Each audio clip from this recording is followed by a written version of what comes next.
উত্তর দিনাজপুর জেলার সমস্ত চাকরিহারা যোগ্য শিক্ষক শিক্ষিকা এবং শিক্ষাকর্মীরা আজ কর্ণজোড়াতে ডিআই অফিসে বিক্ষোভ প্রদর্শন শুরু করেছেন। কর্ণজোড়া বাস স্ট্যান্ড থেকে মিছিল করে তারা ডিআইএফ এর সামনে আসেন। ডিআই অফিসে ঢুকতে গেলে পুলিশ তাদের বাধা দেন।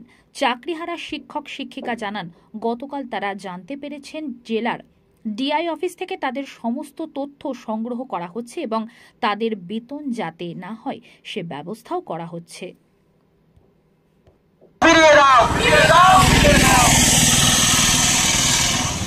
মন্ত্রীদের বাঁচিয়ে তুমি যোগ্যদের বলি দিলে তার জবাব চাই, জবাব দাও। জবাব চাই, জবাব দাও। মন্ত্রীদের বাঁচিয়ে তুমি যোগ্যদের ডুবিয়ে দিলে জবাব চাই, জবাব দাও। জবাব চাই, জবাব দাও।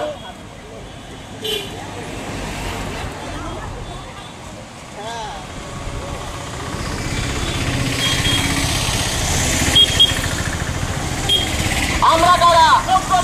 আমরা কারা? আমরা কারা? যোগ্যদের লিস্ট তোমায় দিতেই হবে, দিতেই হবে। যোগ্যদের লিস্ট তোমায় দিতেই হবে, দিতেই হবে।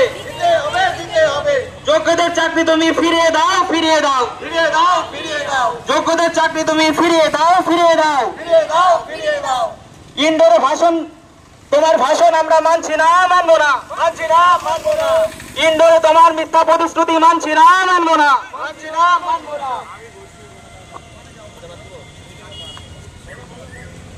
বলি দিলে মানছি না, মানবো না, মানছি না, মানবো না।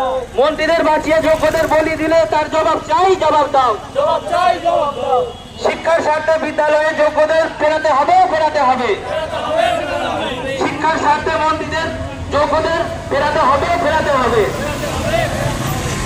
পড়াশোনা করে সবসময় চাকরি পেয়ে বসে আমরা কেন বসে আছি আজকে? কার কারণে, কার বসে? এগুলো উত্তর কে দিবে? আমরা তো নির্দোষ, আমরা তো পড়াশোনা করেছি, সবসময় চাকরি পেয়েছি, আমাদের কাছে তার প্রমাণ আছে, ডকুমেন্ট আছে, ডিগ্রি আছে, সার্টিফিকেট আছে, সবই আছে। তার সত্ত্বেও আমাদের শুনতে হচ্ছে তোমরা অযোগ্য।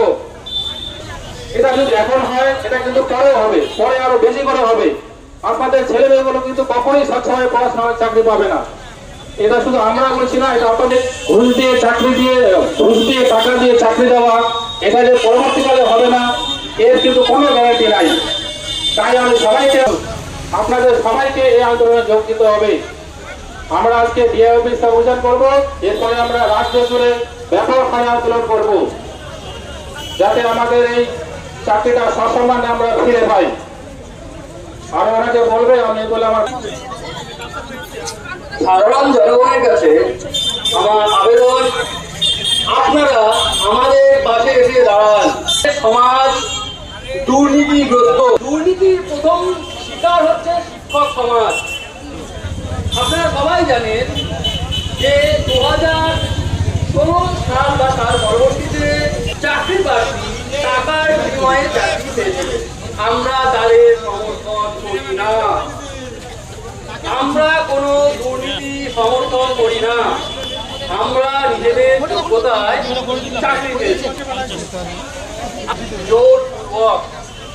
এর জন্য কে দায়ী এটা আপনারা ভালোভাবেই জানেন। আমাদের নিয়ে রাজনীতি করা হচ্ছে, আমরা রাজনৈতিক শিকারে বলি, সঙ্গে দুর্নীতি বলি। যারা দুর্নীতি করলো, যারা অফিসে বসে ঘুষ দিল, প্যানেলে। আমার নাম শিশির শিকদার।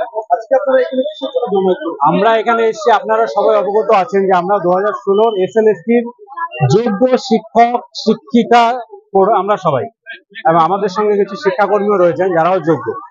এবার আপনারা জানেন যে গত 3 এপ্রিল সুপ্রিম কোর্টের রায়ে আমাদের সবার চাকরি বাতিল হয়ে গেছে। এটা রাজ্য জুড়ে এখন হট নিউজ, সবাই এটা জানে।